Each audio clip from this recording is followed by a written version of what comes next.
Anita Production.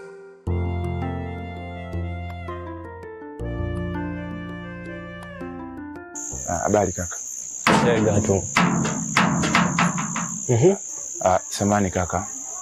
Mimi nilikuwa nahitaji unipatie at least muda kidogo kwa ajili ya kunisikiliza na matatizo, naomba unisaidie. Okay, nakusikiliza. Mimi nimetoka kijijini na hapa nimekuja mjini. Sina ndugu yoyote. Na bahati mbaya sina pakulala wala pakuishi. Shida yangu mimi ni kupata kazi kwa ajili ya kutengeneza namna nzuri ya maisha. Naomba unisaidie please kakaangu. Sikiliza kaka. Hapa ni mjini.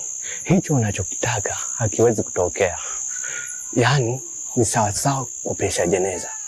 Sijui unanielewa?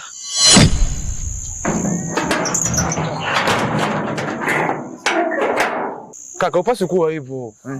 Nisaidie binadamu mwenzio, afu sasa hivi shakuwa usiku. Mimi hapa sina pa kwenda kabisa. Naomba unisaidie tafadhali kakaangu. Nisaidie tafadhali, usinifanyie hivyo mwenzio. Okay, unahitaji msaada? Ndio kaka, nahitaji nisaidie. Patie begi. Begi.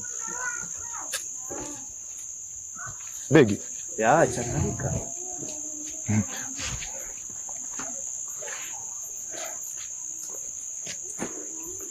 Usisubutu kupiga hatua, ingia humu ndani. La sivyo, takuitia kelele za mwizi. Kwa nini sasa brother?